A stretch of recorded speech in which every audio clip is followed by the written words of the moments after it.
What's up, ladies and gentlemen? It is Daniel here from the Geek Speak Nation channel, and I'm here to bring you my review of Creed.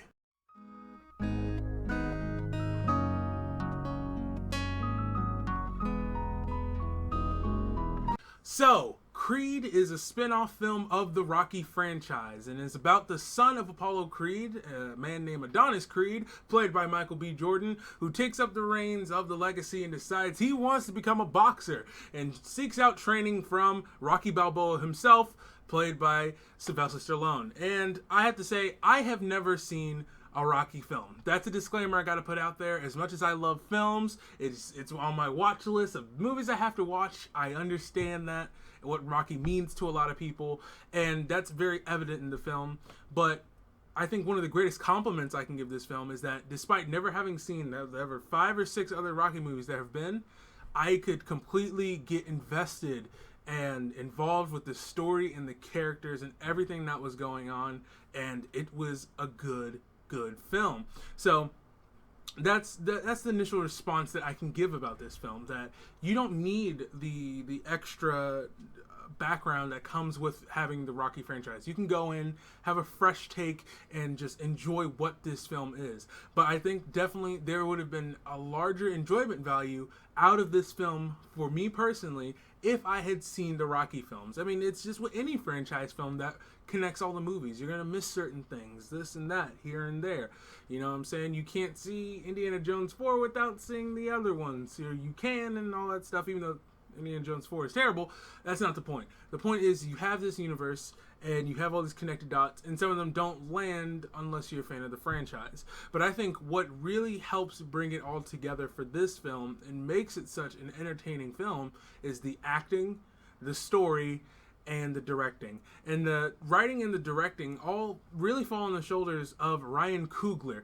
Now, he is most notably known before this film for his sophomore film titled Fruitvale Station. It was a really beautiful piece starring Michael B. Jordan in the lead role.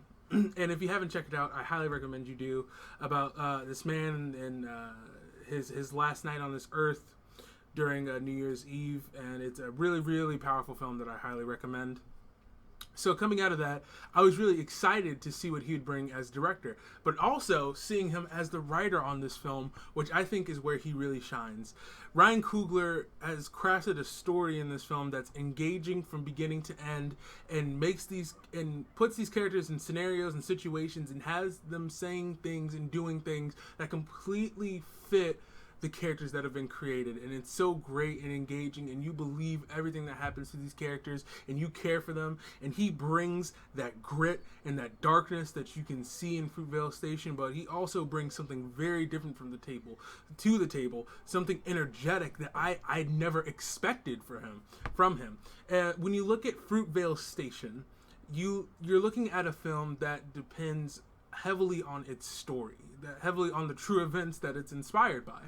But when you look at Creed, you have Ryan Coogler getting to do what he pleases, what he wants, what he envisions, and just going for creating the most entertaining story that serves as respect to the Rocky films. He really gets to shine in the director's seat this time around. You really get to see him experiment and do different things. And even though some things were transitions, may or may not, he could have done something different here, or that didn't really stick with me.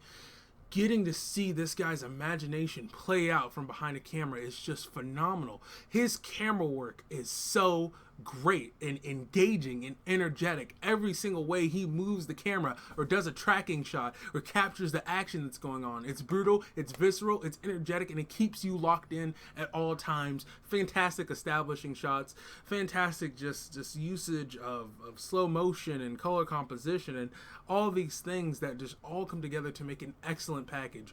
If for anything alone, go see this film for Ryan Coogler's directing, because it is phenomenal. And I cannot wait to see what he does next after seeing this and seeing what potential he has when he just has the free reins to go about telling a story whatever way he wants to. It's really awesome. So now that we've gotten the writing and the directing out of the way, let's move into the acting. And it's no different here, guys. It's superb. Michael B. Jordan is one of the best up-and-coming actors that we have right now.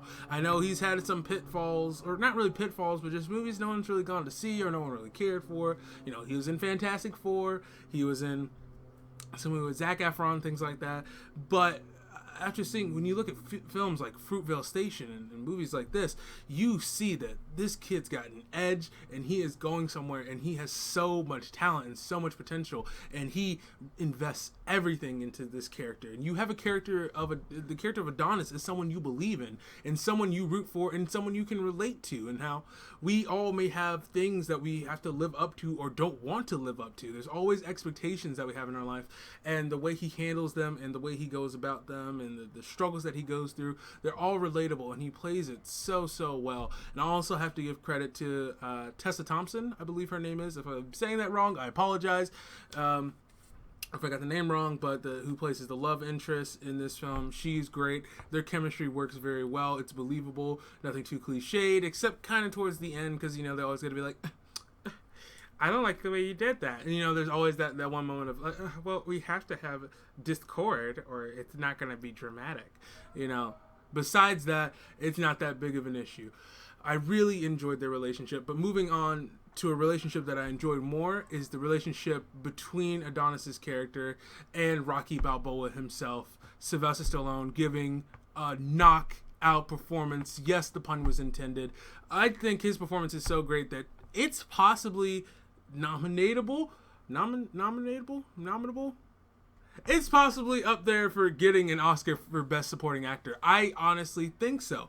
What he does in this role is so powerful and so visceral and heartbreaking to see where Rocky is at this point in his life. And it's just, he's kind of ready to just throw up the gloves. He's just ready to go out the door. And Adonis just gives him something to fight for. And that theme of finding something to fight for and holding on to it with all you can, and the themes of legacy, all these things come together so well and are so appropriate for all of these characters, and you believe every single thing they say and every single thing they go through. Guys, this is a phenomenal film. If you haven't seen it, I recommend you check it out. I think it made like $40 million at the box office or so. Nothing crazy, but guys, this movie deserves your dollar. It deserves every single cent. That's why I'm giving Creed at 8.5 out of 10. I had initial reservations going in about maybe giving it a 9, but it just has to do with I would have gotten more out of certain plot points or certain parts of the film if I were a fan of the Rocky franchise. But if you are a fan of the Rocky franchise, this is the film for you. Please go check it out. You will not regret it. And if you are a fan of filmmaking in general and a great story with believable characters that you can really get into and just a tale worth watching, please go check out Creed. And if you've already seen it, let me know in the comment sections down below what you thought of it. And also, while you're there, if you liked my review, hit that like button and subscribe to become a part of the Geek Nation. Because remember, ladies and gentlemen, we are on our way to 300 subscribers, and we need each and every single one of you to make that happen. So as always, ladies and gentlemen, I've been Daniel, and don't forget to get geeky.